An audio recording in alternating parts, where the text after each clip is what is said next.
guys. Welcome back to the 706 podcast, the podcast in which we attempt to make a list of the 706 greatest movies of all time.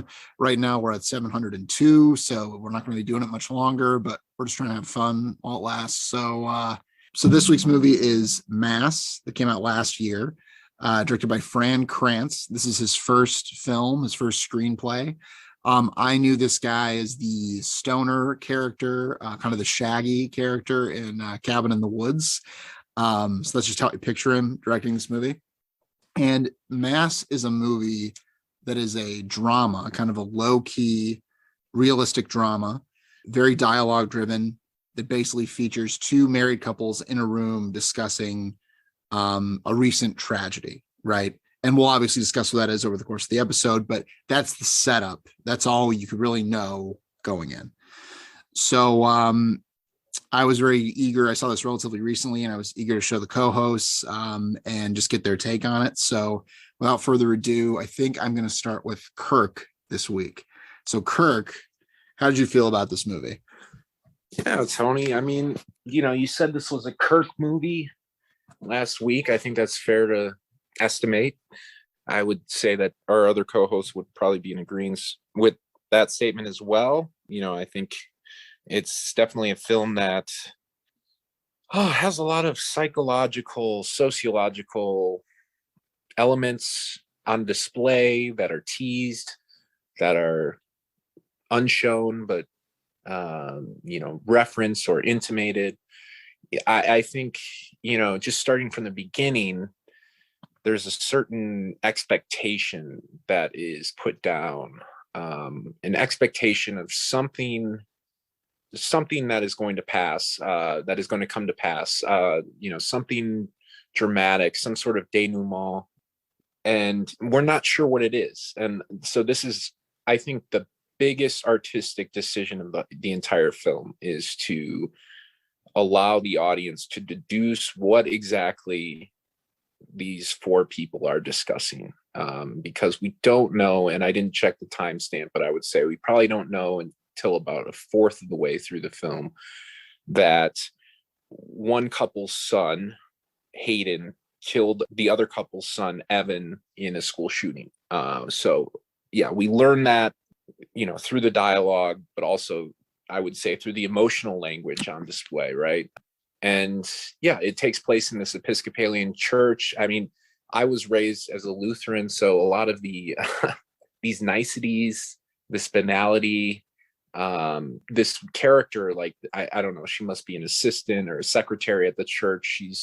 She's always apologizing. She's almost uncomfortably apologetic, and it sets the stage for these very dramatic scenes to unfold, or I guess this is kind of one dramatic scene to unfold in front of our eyes. We're almost grounded in the first half of the film, and then we're taken away on this grand journey. But I for me, what makes sense is kind of the dialectic that is formed between retributive and restorative justice.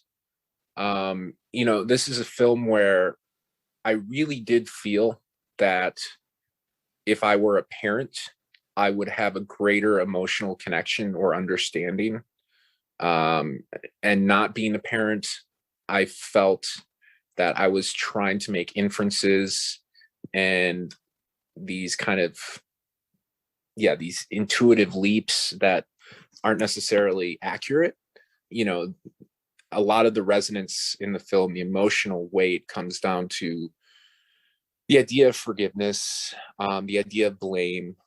Who is to blame? What is to blame? Is the environment to blame? Is our genetics to blame? Are people born evil? Are they predisposed to evil deeds, or are they formed in a certain way? And I think there's an interesting shift that happens about, I don't know, 2/3 of the way into the film, where I'll just say, I don't even know what shorthand to use, but I'll say the victim's father is almost defending the other family because he's stating that their son was a psychopath.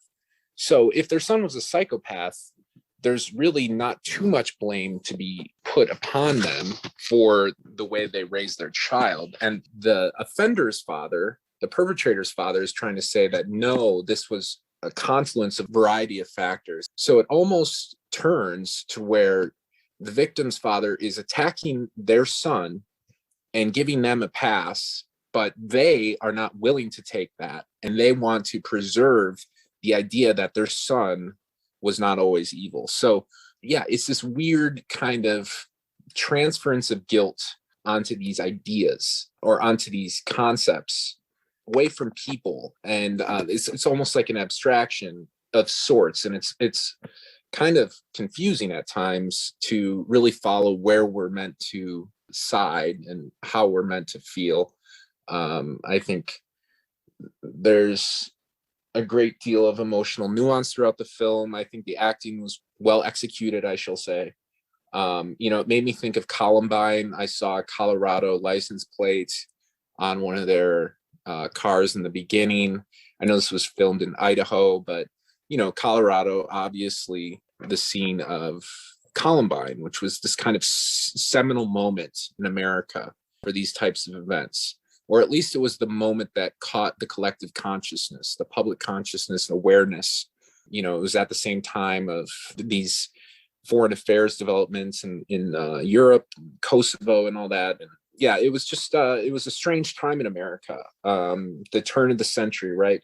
And now it's become so ubiquitous, and this could be transferred onto a variety of situations. Obviously, it's very transited. We could talk about this in relation to Sandy Hook. There are elements that made me feel like it was Sandy Hook when he's entering just one room and killing an entire class. The idea of suicide in the library, that's Columbine. That's a fact that happened in Columbine. The pipe bombs, the friend who was an enabler, the kid who was precocious but quiet, distant, thoughtful.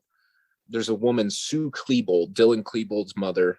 Dylan Klebold was one of the attackers at Columbine, and she talks a lot about trauma and a lot about emotional language and how we don't teach our kids how to express their emotions in an adequate and appropriate way. And so, yeah, this movie really touched my heart because it's close to my work. It's close to like my vocational interests. As far as the movie itself, like, I'm not sure if they went the full way. I'm not sure if there could have been more that could have gone on. It was a little monotonous in terms of like the film was basically, like I said, there was a transition, but for the most part, for the first hour plus, it was this family was attacking that family. And yeah, I don't know. There could have been a few more twists and turns, I shall say, but I'll leave it there. I know I've gone on long enough, but yeah, it was a good one. It makes me think, and I love films. I love art that can, really, you can appreciate the complexity of the situations that arise in the real world, right? Maybe I'm not a fan of such heavy metaphor, so I like this kind of art. It's right in front of your face. You can't escape it, and it forces you to confront it. And I think that's really cool. So that's all I'll say for now. Well, thank you, Kirk. Yeah, that was great. Yeah, no, I had a feeling this movie would connect with you, and I'm glad that you picked up on all that stuff and that you brought so much to it with your experience. I'm gonna ask Connor to go next on this one. Well, thank you, Tony. This may feel a little reminiscent of what Kirk had to say, but okay, I came into this movie expecting a Tony movie. I got a Kirk movie, but I was still waiting for the Tony moments to come in. So I'm waiting for, okay, your son, shot up a school and killed himself, and now you have to, deal with the consequences. Yes, I mean, that's pretty Tony-esque. But I was waiting for the other shoe to drop. I'm waiting for who's gonna pull down their pants first. When is the orgy of the parents going to start? When is the dad going to pull out a gun and shoot the other dad?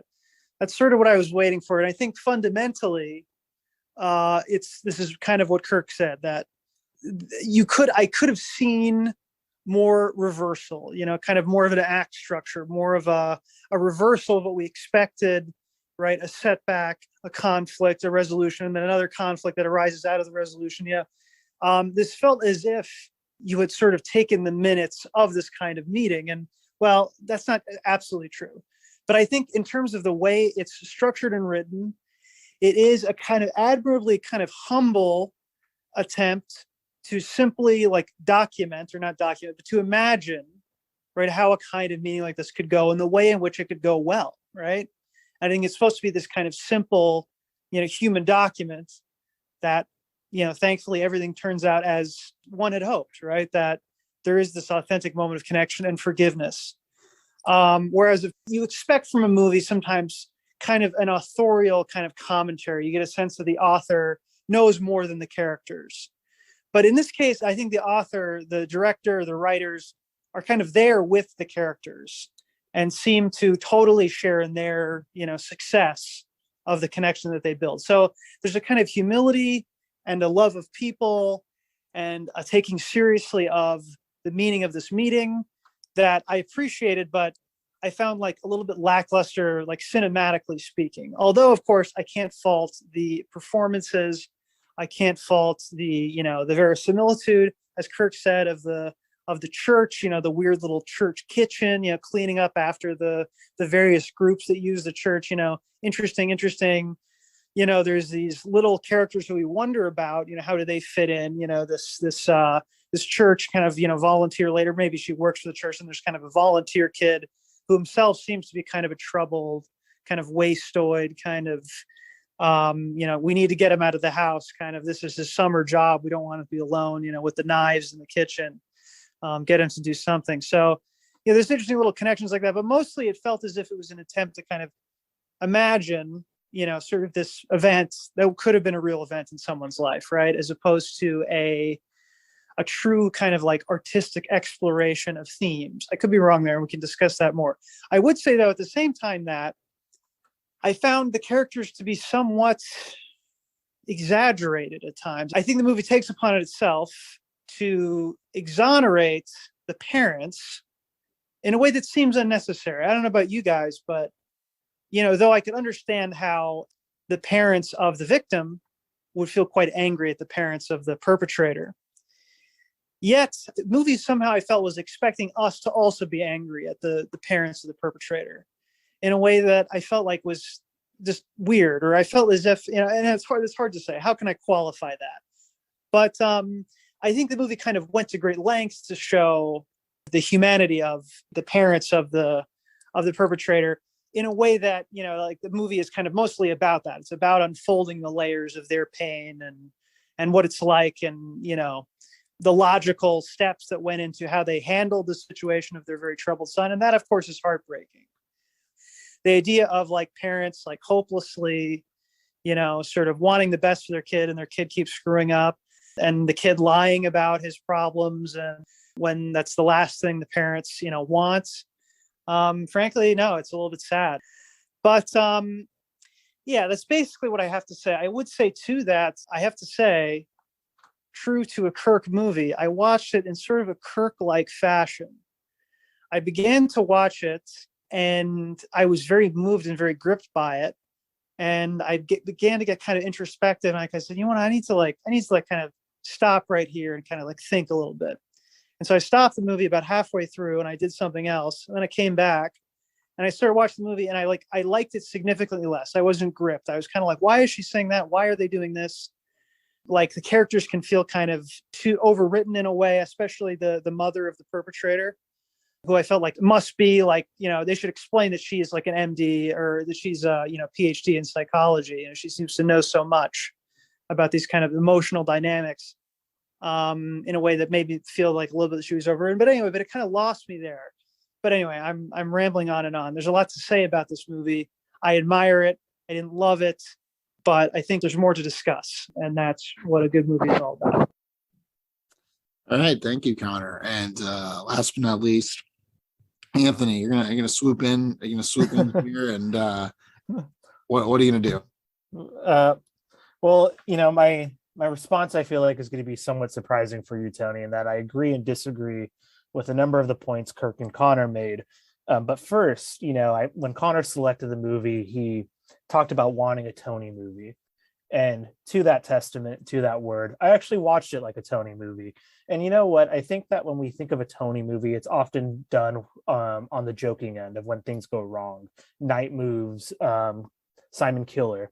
But there's the other side of when things go right, or at least for the majority of the team. Krisha, Oasis, 45 Years, which are generally these kind of movies, right, that deal with the sense of plausible traumas that could happen to any of us, or at least plausible ideas of traumas, and the way we kind of eventually have to confront them, or what happens when we do confront them, and the way they kind of conflict with our ideas. So that to me is kind of this movie here. And now to me, this was a movie about defenses, in the sense of what defenses do we put up to basically get us to live our day-to-day lives.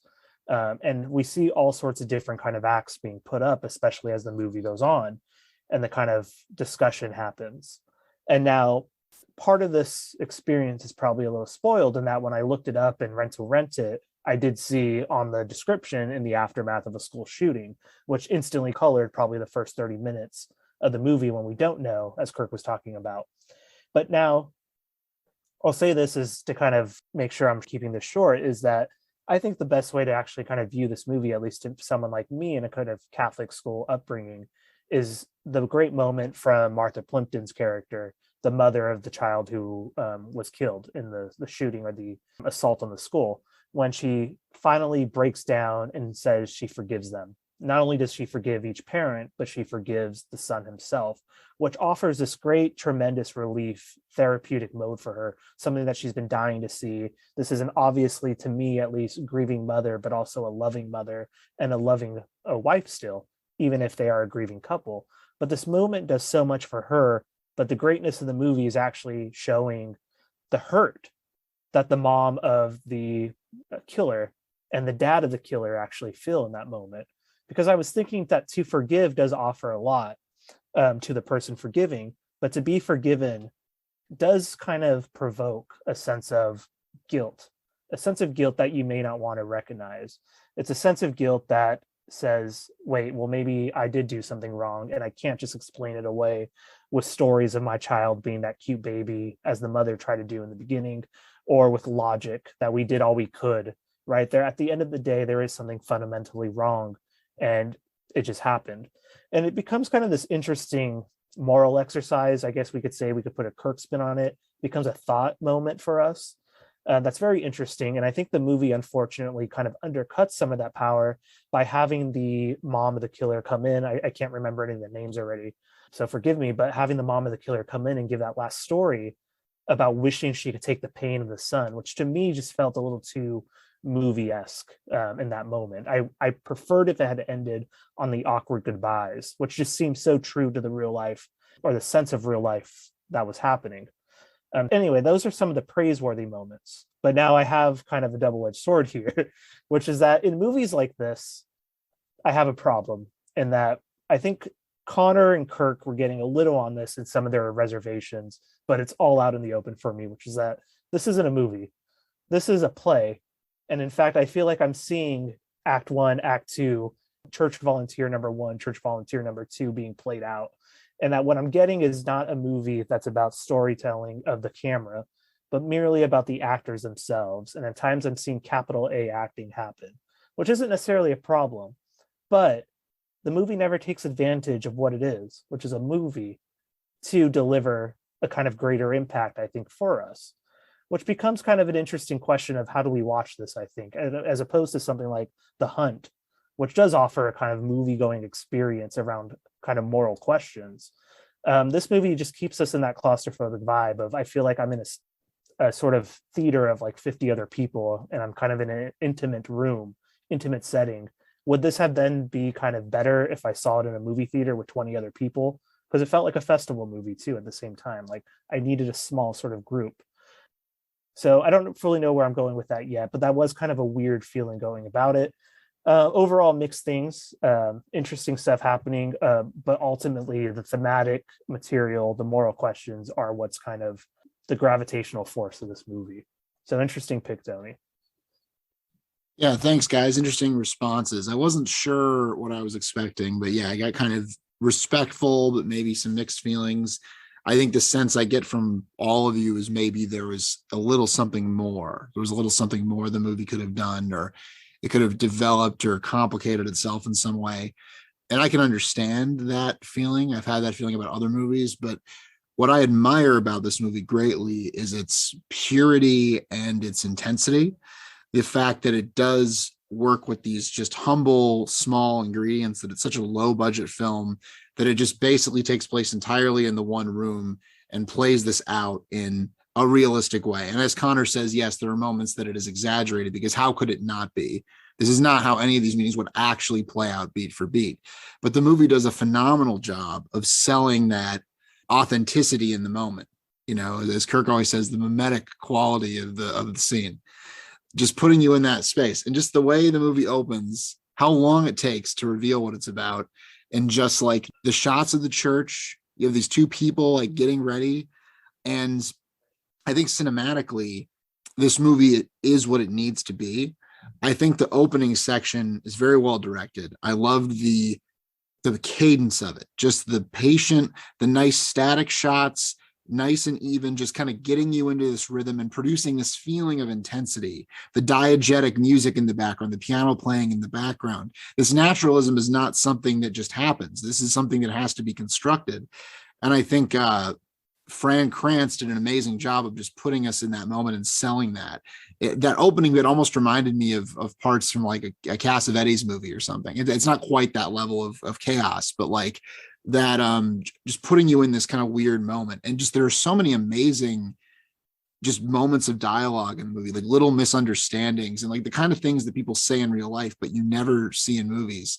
Early on, one of the very first moments of dialogue in the movie, this woman at the church says, oh, we got held up because of an accident. The other character says, you were in an accident. She said, no, I was in the traffic from an accident. Just that phrase, I was in the traffic of an accident, kind of inelegant, but you know exactly what she means. And it's the kind of thing people say all the time.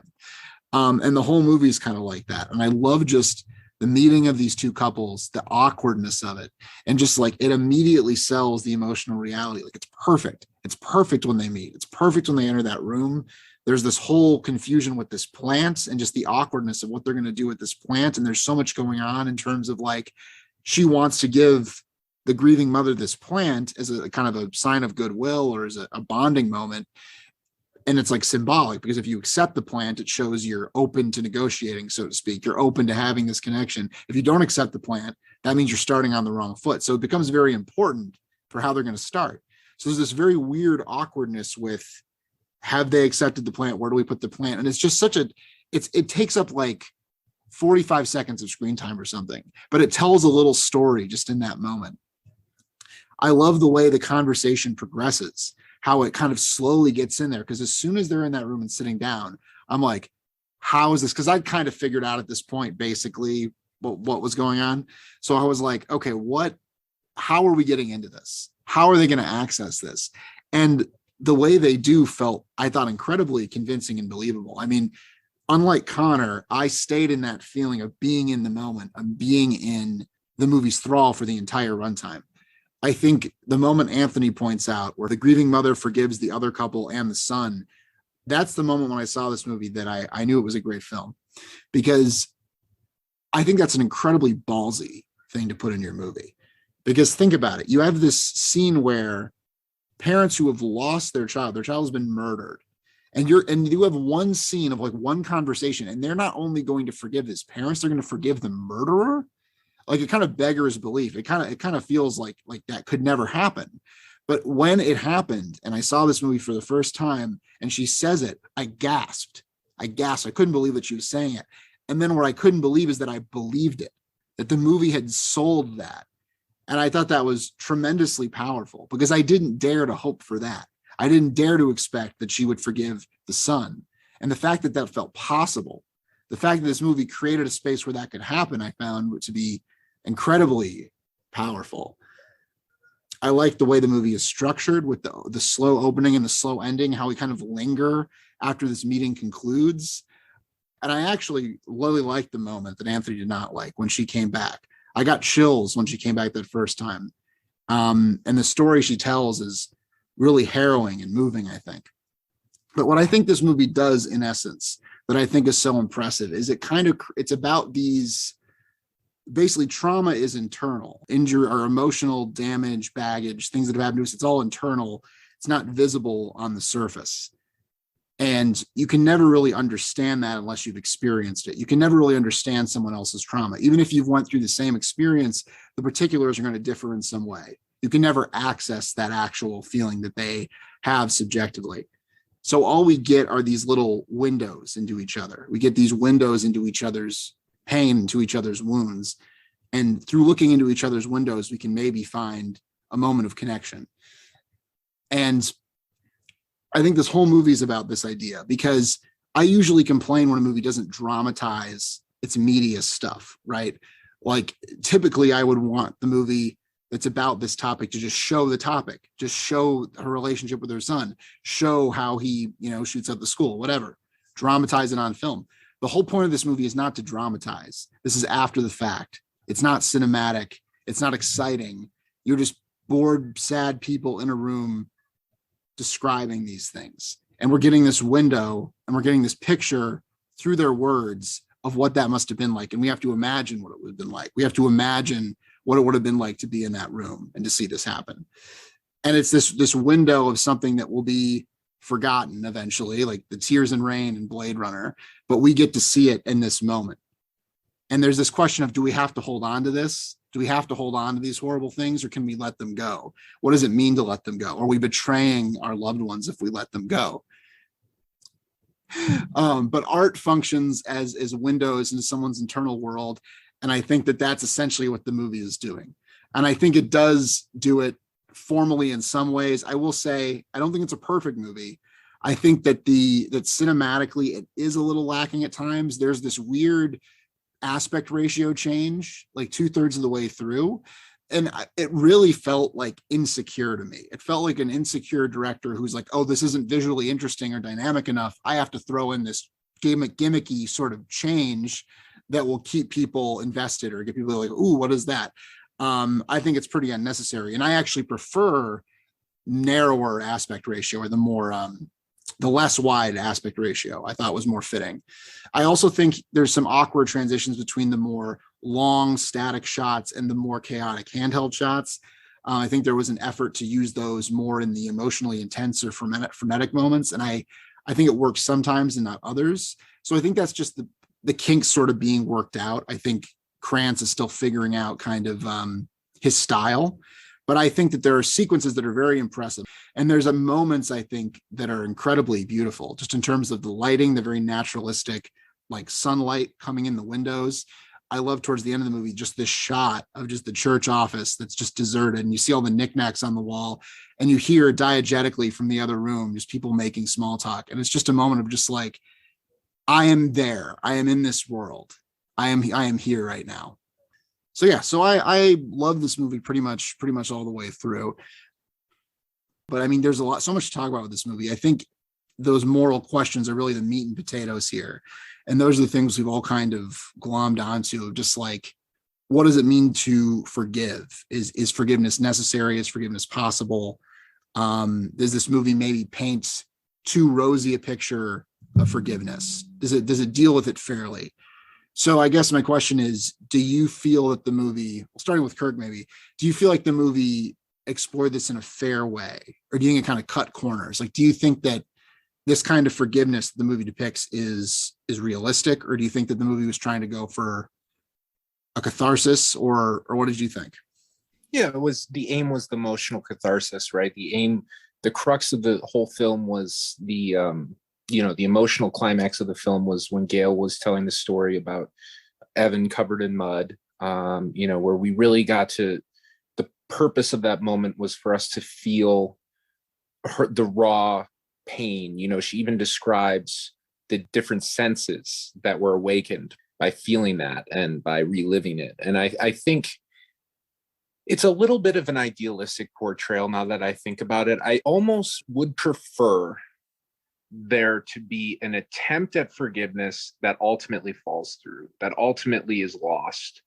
And it's hinted at in the end and throughout the film. There were some things accomplished, but how fleeting are those, right? Like, that moment, I think we're supposed to also appreciate that that moment is now gone. That moment of emotional connection between these four individuals is gone. And it ends abruptly because we're forced back into the banality of the flower and how we relate to each other on a very superficial level in a safe way, right? Now we're back in a safety mode. I don't think ultimately that it's hard. I mean, the characters kind of contradict themselves, and I feel myself doing the same thing. I appreciate it, but I don't know if it was the movie I needed to see. I feel like the movie I would have needed to see, or that would have been more provocative, would have been a film about the inaccessibility of forgiveness in this situation, or how these wounds ultimately have created rifts that we cannot traverse. It's funny because I think most of the country kind of would have expected this retributive tone throughout the film, like, fuck you, I'm not going to forgive you. That's what I almost wanted to see more of. I wanted to see more defensiveness. I wanted to see more vitriol. I wanted to see more pain on display. It felt like, in school, we did these case summaries, and we never did case summaries of cases that ended poorly. And this felt like that kind of situation where it's like, this needs to end in a good way. This needs to end in a way that makes us feel comfortable about living in a society where kids are murdered at their places of education. So there's almost like a political aspect that begs for some more of a visceral connection to the true violence and horror of gun violence. And so I don't know. I think a more politically meaningful film would have involved some sort of unknowable piece to it. And they do reference at times, you can never know. But at the same time, they make every effort to make us feel like we do know. I like how all four characters approach grief differently. I think that's very clever, and it's very true to life. But I think we're in like the 99th percentile for each couple here. Like you said, Connor, it's like she's an MD of psychology, like she's, and the father of that child, like, not as defensive as I would imagine he would have been. And, Gail was detached. I wanted more from Gail. I wanted her to say, I hear everything you're saying, and I still don't forgive you. I wanted that. Not because I felt that was what the parents deserved, but because I felt that would have had a greater emotional impact on me. So, I will just say there's a little bit of an annoying piece where they were talking about the importance of video games. That was kind of annoying to me. We played Call of Duty, but I guess that could be like a wink, like, look how naive these parents are that they actually believe this bullshit. I understand they're all trying to make meaning of the situation. So yeah, but those kind of conversations happen. Like, it's such a surreal conversation to have, but in the most realistic setting, like the most realistic medium that we can access. So it's this strange contradiction, right? Whereas like you have Avatar, where these two people are maybe talking about what kind of food they're going to eat tonight. In this situation, it's like, no, your kid killed my kid, but we're so grounded throughout. We're so attuned emotionally to what's happening. And I wish more films made efforts like this, but ultimately I feel like there were some risks left on the table. So yeah, no, I think that's a good point. I would posit that would be a different film entirely. It sounds like you wanted a real Tony film. You didn't want a Kirk film, from what you're telling me. But I think I wouldn't have. I probably did want this film selfishly because I did cry at elements, like especially when the choir came in. But I think the film I needed was something else. I needed to feel a little more uncomfortable, and I didn't feel uncomfortable enough in this film. So maybe I did need a Tony film. Yeah, so I think that, there's a version of this movie that's more uncomfortable. You might argue uncompromising. And I think if this were a political movie, if this were a movie that were trying to really tackle gun violence in America, which this movie isn't that movie really, then yes, that would be the appropriate ending. And I would like to see that version of the movie. It sounds interesting, but this movie, I think, takes pains to be almost like pre-political, or almost like this is just about this emotional kind of timeless thing. I think this, and Kirk's not buying it. I think it is. But there's even like a meta gesture toward that when they start talking about their kind of activism, the grieving parents. They're talking about how they're like the Sandy Hook parents. They like go to like rallies and try to like, get gun legislation passed. But they say, but we're not here to talk about that. So that's kind of the movie saying, look, we're aware of these topics, but the movie's not going to address them. And I think some people might find that frustrating. I think it goes back to the idea of the purity. But I don't know what Connor, where are you sitting? Do you feel more in line with what Kirk's saying, or do you feel the catharsis was earned or worked for the movie? Just the point about the gun. So he says, yeah, that like the one dad, the father of the victim, is definitely like, he seems like otherwise kind of politically, he's kind of a liberal, he's been arguing for, stricter gun regulations, and kind of, he's taken this event as a kind of, he needs to probably, there's a sense of trying to make sense and trying to do something such that this tragedy can mean something, right? To try to solve these issues of basically cracking down on guns and looking at guns as the main issue, to which the father of the perpetrator, says, like, well, really, it's a mental health issue. Obviously, we have this back and forth about mental health and guns, and we solve neither problem. But to what Kirk said and to what you just asked, Tony, whether I felt it, I did feel like it was a little bit like too fast. I did feel like it was a little bit, I couldn't quite buy that forgiveness, though I could definitely see like myself saying, I forgive you. It's one thing to say, another thing to feel it. I think, no, I do feel, and I think the movie obviously makes clear that this is a true forgiveness and this is a true catharsis. But, I feel like the more realistic scenario is to say, I forgive you, and yet paradoxically not to really forgive the person. But here, let me put it this way. I mean, this is not really a good, cinematic, critique of what I just said. I mean, what I would say is I would defend the movie too, just as an aside, like as to what Anthony said about, being more like a play. I mean, I think it's, a play with close-ups, is a movie, I would say. I think that's perfectly legitimate, form of cinema. And I think it made use of, what we see of the characters' faces and this kind of thing. But what my problem is? My real problem with this, honestly, is where we kind of start out. And when the father's victim says to the other father something like, what I really want you to say is that you feel bad. And he says it in a kind of self-conscious way. He's saying what his need is, whether or not it's right or whether or not he thinks it's fair, is feeling that he needs the parents to feel bad, right? And to me, it's just like, that sets up a rather easy thing where all we need for this to go well is for them to not be so mad. And the only thing we need for them not to be so mad is to realize that the other people are humans too. And that's not super interesting to me. That's kind of a basic idea. I mean, obviously it's, fundamentally this is, an important thing, and, sharing our humanity and being able to share our humanity through, through words, obviously is like a pretty monumental, huge thing. I'm not knocking it, but I felt like Kirk that there was something missing, and there was something not sufficiently complicated, not sufficiently attentive to the psychological kind of complexities of this interaction, such that like there's a big turning point where the Linda, I guess, who's the mother of the perpetrator, they're talking about like how like it was really tough because like Linda couldn't even go to group therapy, because she would have to be deposed. And then we have like the other mom is like, wow, which is like, really, like, is it that surprising? And does that really make such a difference to you that like you're just realizing she's human now, or that she suffered? I mean, obviously you realize that she suffered because you also made her suffer by writing like angry letters and stuff. So it's like, it just felt kind of strange to me. And I felt like the solution to this whole issue, seeing the humanity of the other person, I don't know, maybe it's a bit too easy. Maybe that's what I'm saying.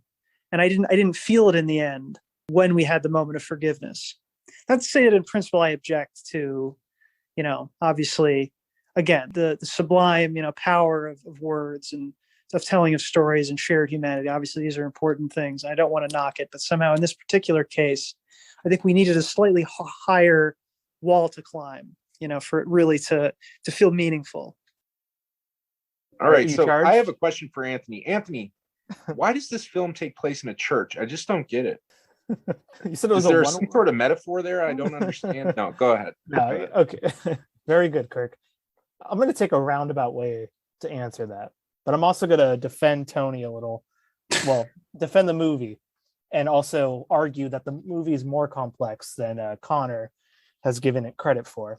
And I'm also going to say that we'll discuss the question of whether a play with close-ups is a movie during the commentary track for our Patreon subscribers.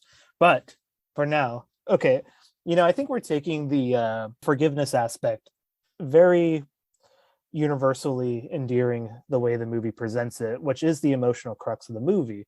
But one thing we need to realize is that forgiveness is what Gail needs at that moment. It's Gail's therapeutic mode.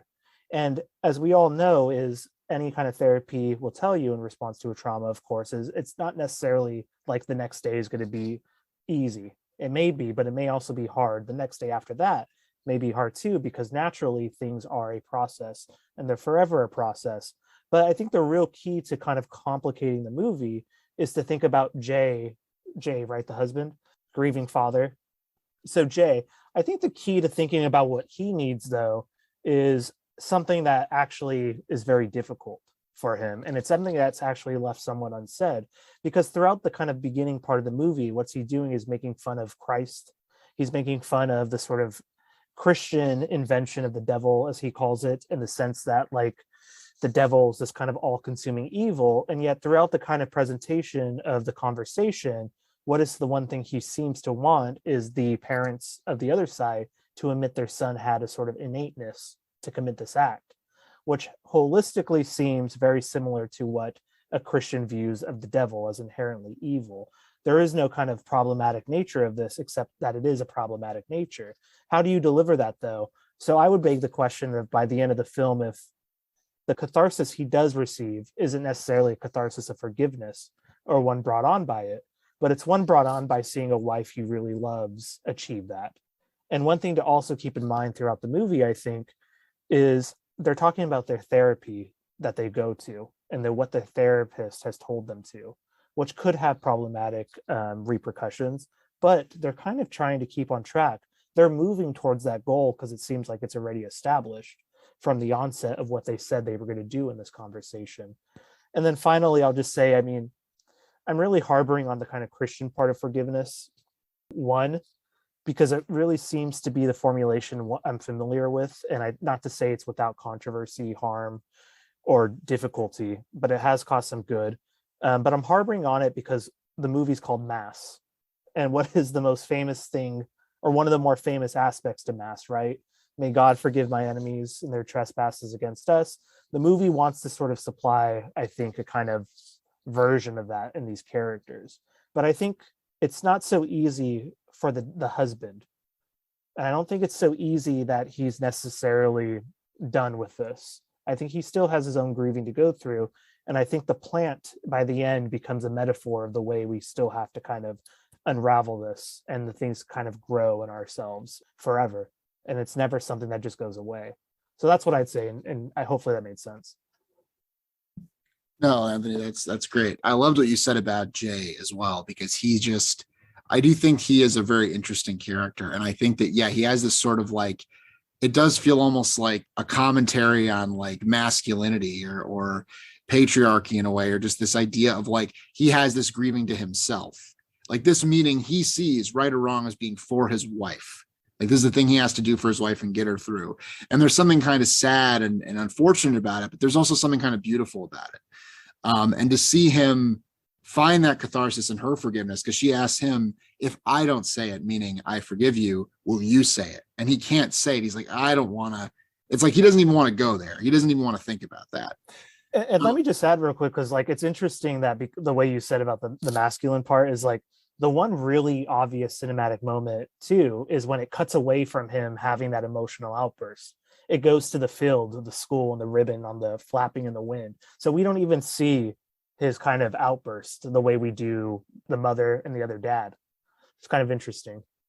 Yeah, it's like the movie can't bear to watch. It has to look away in that moment. That's the one time. Yeah. And it just, we feel for him in the movie. And I think that the movie depicts a very convincing dynamic between these people. And I think that's what it does most successfully in these scenes. Like, we can quibble with individual turns perhaps, but I feel like in just the dynamic of the conversation and the dynamics of the couples, it feels incredibly believable.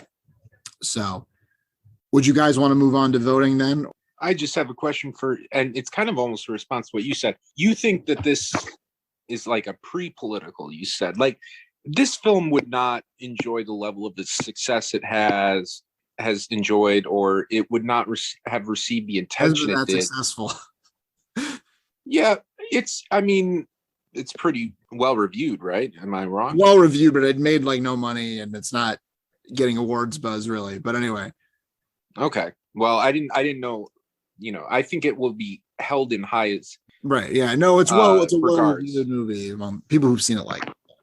And I do think the element of it being a school shooting is pretty integral to the overall framework of the film, because we all have emotional memories tied to that. We all know what it feels like to see that on TV growing up in our formative years. I don't think this movie would have landed the beats in a similar way. It would not have captured our attention if it was a film about a drunk driver. I don't think so. So I think this movie has to be about a school shooting. I think it really does. And, even to where they're describing the outlines, or they're describing being at the firehouse, which would be like the family reunification center for most school shootings that they set up in, kind of an impromptu fashion in the nearest public building. And then they come and they say whether your kid lived or died. And, to me, that it all feels connected. I mean, I feel Sandy Hook. I feel Columbine. I feel, maybe I'm alone though. Maybe I just have, my attention is more focused on those types of things. But, maybe I have more of a morbid curiosity with regards to that. But to me, this film works in the way it does because it's about a school shooting. I don't think it would feel as artistic nor as provocative if it were about a drunk driver or about, some sort of lovers spat that turned in, violent and deadly. I'm trying to think of other potential scenarios, but I'm curious what you guys have to say about that, because we're constantly reminded that this is a school shooting. But I don't know. Well, it reminds me too of the very recent case, which I've completely forgotten because we have so many of these freaking cases. But the one where the parents have become, sort of public enemies, kind of, there's been a manhunt for them, that kind of thing, where they seem to be very much responsible for the kid, going through this. They didn't, or they, ignored all the red flags, that kind of thing. Whereas, typically I feel like, in that kind of case, I would, just completely include them among, the families of the victims. I mean, I think it's, it's, how can you be in control of that? You're just, you lost your kid too. Your kid committed suicide. I mean, it's like, and they did it in this way that, is super destructive. And, I don't know. It's just like I said, I think the movie insists on a kind of place to begin with of blame of the parents. Obviously, it doesn't really believe that. That's just kind of a first step, that we're supposed to move beyond. But obviously, in some cases, maybe it is appropriate. I don't know where I'm going with that, but certainly, I mean, obviously, I think it most resembles Columbine in terms of the way things play out, including the detail of the coming back and shooting someone. I believe that's was a point of much discussion actually in the Columbine shootings, because of the nature of the idea of the maliciousness of their acts, right? That they came back and killed someone who, would otherwise have survived. Which anyway, heavy shit. I'm sorry, but just a question. It's a heavy film. I'll say real quick to Kirk's point. I think he makes a good point that yes, this movie does kind of use the trauma and the presentness, the kind of the contemporaneity of school shootings, I think, to draw some of its power. I think that's true. I think that's part of the movie's draw, of course. However, I disagree with Connor that the movie assumes blame of the other parents. I think the movie goes to such pains to humanize the other parents because in the context of the movie, the other parents are coming from a place of blame. I never felt as though the movie thought I blamed them, which I did not, and I don't think any of us did. Yeah, I mean, but that it seems to think that you would find it reasonable enough that, well, maybe I'm wrong. Maybe you're right, Tony. Maybe I mean, I think should. it is reasonable that you would. I mean, maybe not reasonable. Yes, I could see someone else, Yeah.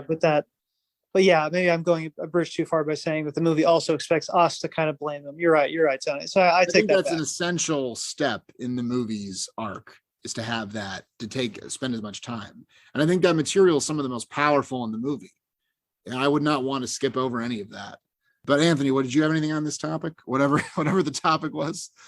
Well, I do find it strange, I guess, the pre-political nature of it. I do think that maybe, I mean, I could be wrong on this. I feel like, I trust Kirk's instinct on the subject a bit more than my own, but I do think maybe you can make an argument that the film, in humanizing the parents of the killer, in humanizing them, it allows us to do something that often our media does not, which is rethink by the time we're done with the film where the kind of causes, questions maybe should be directed, which isn't, necessarily handled in film, but maybe the film then pushes it on us by the end. Because, right, I think one of the things that does tend to happen is the kind of cliche of, oh, it's probably the parents. This is something you tend to frequently hear, regardless of whether it's a school shooting or something else, often involving minors. So maybe there's something to be said for that. I don't know. Well, I think we're ready to move on to the votes at this point. So I'm gonna start with Connor this time. Connor, why don't you kick us off? Tony, this is tough.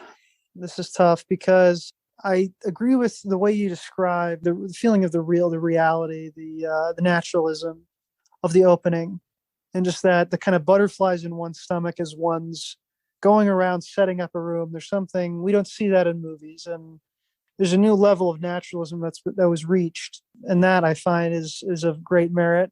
And of course, I can't knock the subject matter and the material, but I just have to say, there's just, maybe it was because I took that little break. I don't know. Like it lost me. It lost me about halfway through, and I felt that I didn't understand where the characters were coming from anymore, and I don't know. It didn't give me that kind of catharsis. But maybe that's intentional. That maybe I became too fascinated with the perpetrator, right? And that becomes the kind of the big mystery, and obviously that's part of the problem too of our, the culture that we have around these tragedies, is like there becomes this race to kind of to find out like what happened, how could we prevent it, and often that means a kind of plumbing the depths of the perpetrator's psychology, right? I guess the fact that the movie kind of avoided that maybe left me cold or something. Maybe that's what I really want. I don't know. But anyway, so I just think, I can't blame the movie for my not loving it that much. Yet I still, at the same time, it doesn't feel like a yes for me. I'm going to give it a very soft no, but a sort of a tip of the cap. My full respect. It's my fault, not yours. That kind of thing. Wow, you're giving the movie the like, it's not you, it's me. That's cold. We all know what that means. Right. It's all not right. you, it's me. And I mean it. Oh, that's what they all say. All right. Anthony, why don't you weigh in here? What do you think? Once again, I'm going to stick it to Connor and say if this was the 706 greatest plays of all time, this would be an easy yes. But I think Tony did some very smart strategizing here, because maybe I have my Franzen lenses on. I have a new appreciation for sincerity. I really enjoy the kind of moral discussion and the kind of willingness to address the issues that the movie had the way it did, in a way that worked for me. And even though there were a lot of significant negatives that kind of pulled it down, I think I'm going to go with a very, very soft yes. Kirk, that's what it's all been building to, man. What you got? What are you going to do for us today? I love it. Yeah, this is about as dramatic as waiting for the returns from California on election night. This is, oh man, I think Trump, he's got Orange County. He might have it. Oh, come on. Yeah, it's going to be yes, good movie. I wasn't perfect, like Tony said, wasn't flawless. I think ultimately what movies like this remind me of is that we don't talk to each other as much as we should in this society. and that we ultimately are dislocated and displaced and isolated.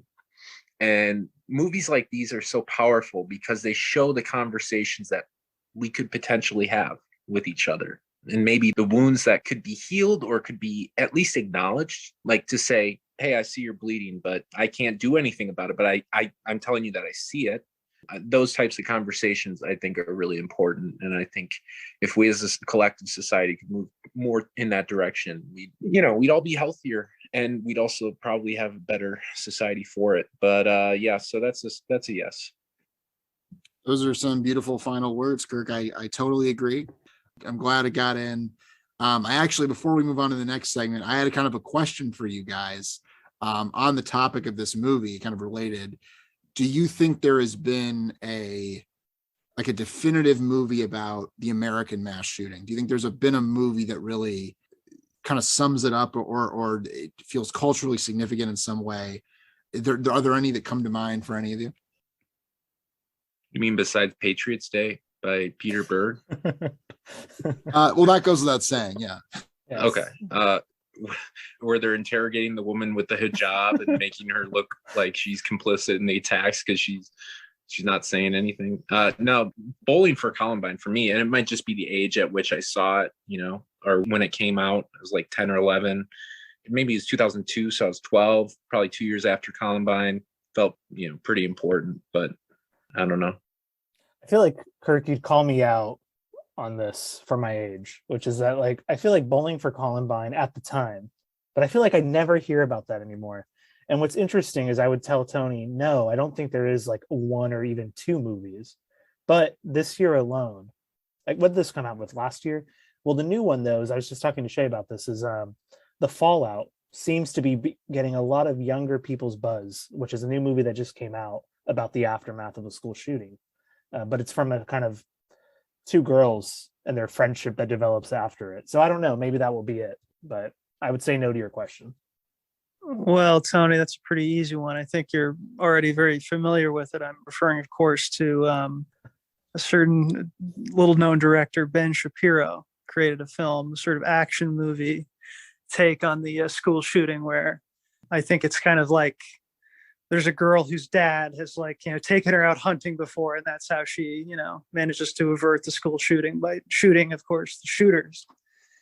Which is a good point. I think that's Ben Shapiro. Anyway, that made the rounds on Twitter at some point. But I also know of The Dirties, which is a movie that I have not seen, but I recommended to you, Tony, and you seem to have responded to it, which sort of takes the perspective of a would-be school shooter, which I always find interesting. Obviously, always morbidly fascinating. I find it easy to place myself in the role of these, complete, scumbag outcasts, in a way. Maybe it's a deviance anxiety. That's a term we haven't heard from Kirk in a while. But obviously, there's a weird fascination with the idea of running amok, this idea of, well, your pain is such that you just want to inflict as much pain as possible on everyone else. But anyway. All right. Thank you. Yeah, no, I kind of agree that there's the Dirties is interesting. It is still worth watching. But all right, guys. So for our final segment here, these three are going to pitch movies to me. And I will pick one for us to do next time. So I believe it was Kirk who went the least recent, so he can decide the order of who goes. And he can also tell you about our new gimmick. That's right, folks. We've got a gimmick. So Kirk, why don't you tell another one? No, just the same one. We've been No, yeah, just the same gimmick, and who knows when it actually comes into play, but it's the idea that once a decade has been spoken for in the nomination process, it can no longer be used by the other two hosts or other hosts who have yet to nominate. So not the biggest gimmick. Let's see. Part of me wants to go last just so I can be put in a corner, and I feel like I could find some inspiration by having some decades removed. But yeah, I'll go last, actually. And let's have Anthony go first. I feel like Anthony doesn't go first often. So all right, no problem. I actually have a movie picked out. So last week, when we were talking about Licorice Pizza, we were talking about the sort of strangeness of this movie, of PTA retreating into the past. And Connor gave a very Mark Fisher-like, argument that we're stuck, that are culture stuck. And it got me thinking of the movies that do break out of that cycle. So I'm going to pick something recent from 2020. It's a movie that I would guess most of us had seen, but it's one that really worked for me. It's 2020's Christopher Nolan's Tenet. And I think we all know the storyline, but I think it's a fantastic movie. And I'll get into maybe in the rebuttals of why I think we should watch it. I was not expecting Tenet. That was quite a twist, Anthony. I thought this was gonna be Almodovar or something. Wow, all right. So you guys can't do Tenet. I hope you know that. Or any movie from the 2020s. So I think Connor is next, right? That's right. And I'm speechless. Tenet enters the ring. Excited. We've had a lot of recent movies, and I like this trend actually. But I'm all about the past. I myself am stuck in the past. Is maybe why I had that such personal feelings about Licorice Pizza last time. This is a dilemma I can't seem to overcome sometimes. But I just watched a movie recently, which was recommended by Tony and others, which was called The 20th Century, which I'm not recommending. It's a movie you should see. Maybe I'll recommend it some other time. However, that was a recent film that I thought, did something very new and was taking movies in a cool new place. And I said, I kind of thank my lucky stars that, maybe things aren't so bad. We still have really interesting films being made, and we still have so much further to go. We still have so much as possible, right? In this medium and in any other medium, and human creativity is inexhaustible. But I wanted to take something that I felt was a large inspiration for the 20th century and share it with you guys. I am talking, of course, about the films of the Archers, Powell and Pressburger in the 1940s, films such as Life and Death of Colonel Blimp. But the one I'll be recommending this time is A Matter of Life and Death, which is a 1946 film, a little bit like It's a Wonderful Life in that it's about the afterlife. It's about a bomber pilot who, by a kind of mix-up, does not die. He manages to live, but as it turns out, it was a kind of accounting error in heaven or in the afterlife, such that he has to actually go back to the afterlife. Anyway, it's sort of about the subject of life and death and love. It's a love story. And anyway, it's hard to go into. Powell and Pressburger, their movies are just like nothing else you'll ever see. Technicolor spectacles, and they're really weird. You'll see nothing else like them, I swear. But I can't even describe it. Anyway, I better stop now and turn it over to Kirk. But that's my suggestion for this time. All right, nice. Now, Kirk, what do you got for us? Did you get boxed in? My decades, the 2 years of this decade and then the 40s. I mean, what am I left with? No, maybe this gimmick doesn't have enough restrictions, but still. Yeah, this is tough. These guys are always throwing heat. I don't know how Tony will react to Tenet to being nominated. So that makes me wonder if it's worth like a throwaway or not, because it might just be one that Tony's going to auto pick. So I'll just do, Tony, how fond are you of sandwich mascots? Well, my favorite sandwich mascot is unfortunately in a penitentiary now, so we won't talk about that. But well, how do you feel about like Hamburglar? He's good. I like him. Okay. Recommending the Burger King games on Xbox, Kirk?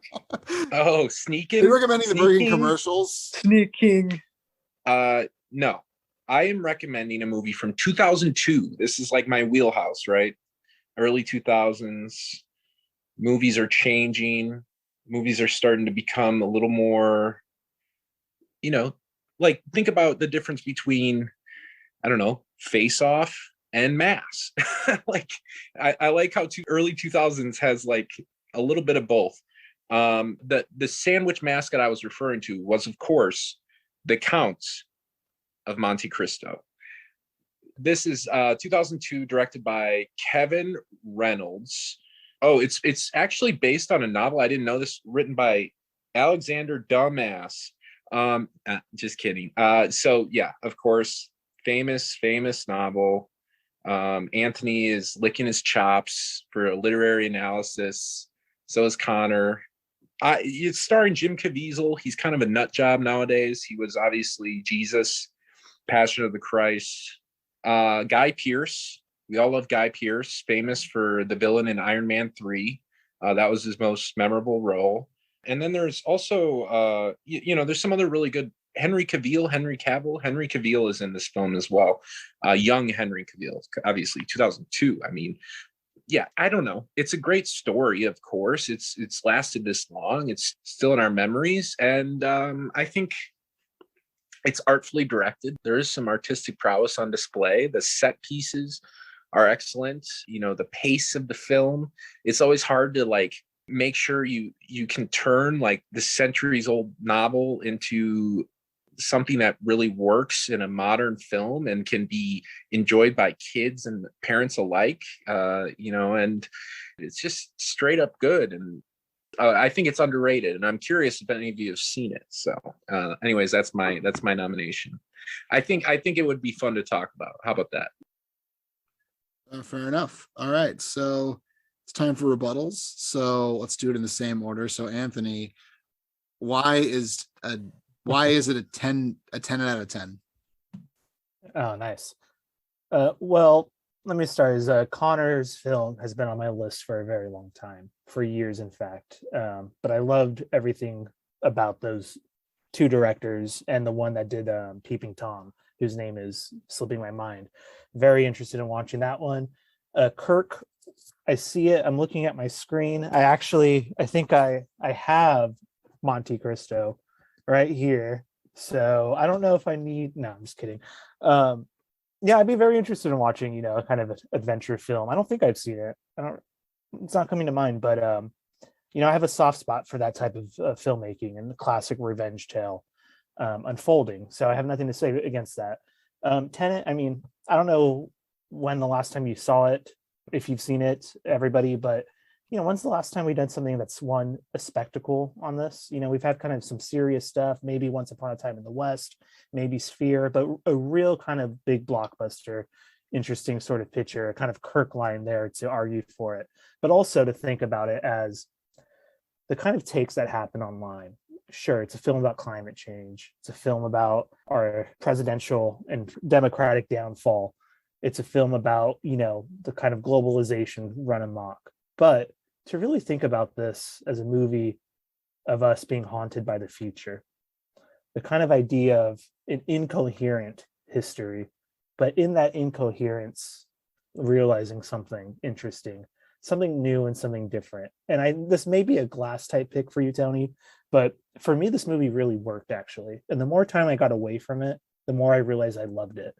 And everything about it, Robert Pattinson, Washington, and the performance, just great. So I think it's worth a rewatch if it's been some time. Well, I love the guts of picking Tenet, I would love to watch it again. And this time I can have headphones on so I can actually hear the dialogue. That'd be nice. Anyway, very interesting film. And as for Kirk's, Count of Monte Cristo. Now, there's a name I haven't heard in years, but it brought back such a distinct memory as soon as you mentioned it, Kirk. This was one of the Holy Trinity that was on repeat on the VHS tapes. It was Count of Monte Cristo, Spaceballs, and a Monty Python, the Holy Grail. Those three I watched endlessly. But this is the only one, Kirk, that I haven't revisited, which I guess must mean, you never hear about the Count of Monte Cristo anymore. Don't even hear about the book either. But, I'm definitely down for a trip down memory lane and maybe discovering something that's a bit forgotten. Maybe it's just not as remarkable as some other stories or other movies from the time, but maybe it's something that, there must have been something I loved about it. And I'd actually be really interested in revisiting it. But as a matter of life and death, it's not a perfect movie. It's a weird and kind of idiosyncratic movie, but it's also one of the most beautiful things you'll ever see. And it's just, you have to see it. Tony, you've seen the Red Shoes. I'm telling you, Red Shoes, times 1.5. It's like just a little bit more Technicolor and wowza than that. So it'll be an interesting experiment to watch. It's definitely always worth a watch. Not quite as long as the title might lead you to believe. And I don't know, I think we'd have a good time with it. How many red shoes is Tenet, Anthony? A lot of red shoes. Okay, that's more than 1.5. That's what I'll say. 1.5, you can't even. It's not enough for both feet, so I'm a little skeptical. I take it back. ×2. It's a ×2. 1.5 is a rather conservative estimate. I admired your caution. That was very responsible. Count of Monte Cristo is obviously 3 red shoes. I mean, all right. It sounds like a Ronald McDonald documentary or something. I don't know, but I don't know what you're even referencing. All I know is that Tenet is a movie that I could not get through because I was able to stop and rewind, and it's needlessly complicated. And I love Christopher Nolan, but I don't know. This was almost like his Licorice Pizza. So I will say that. So yeah. That sounds like a positive pull quote from like most critics. It'd be like, what's Christopher Nolan's Licorice Pizza? I'd be like, wow. No, it's like this. No one should use like, that, and no one would be the wiser. It's like Interstellar, but like, you know, like way more red shoes on the spaceship. That's how I would describe it. Anyways, vote for Count of Monte Cristo. It's a great sandwich, great movie.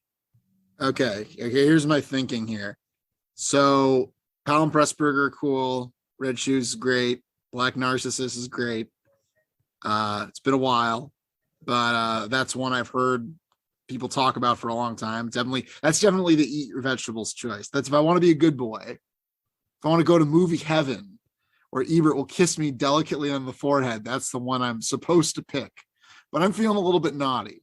I don't want to eat my vegetables. I want to eat some chocolate tonight. Here's the thing. I want to pick Count of Monte Cristo. I do. But I really want to read the book. I really want to read my book. I've literally been meaning to read the book for years. And I'm not sure I want my first experience with the story to be the movie. I'm sure it's good. That's my thinking. And I'm just very interested in doing a Tenet episode because I also did not like Tenet. I did not enjoy Tenet, but I am interested to revisit it. And Anthony has whet my appetite. I look like I broke Kirk's heart. I'm sorry, Kirk. I don't know what to tell you. Emphasis on the wet. Yes. It's less about Kirk. not picking me and more about Tenet. All right. Well, see us next week. We'll have what she's having.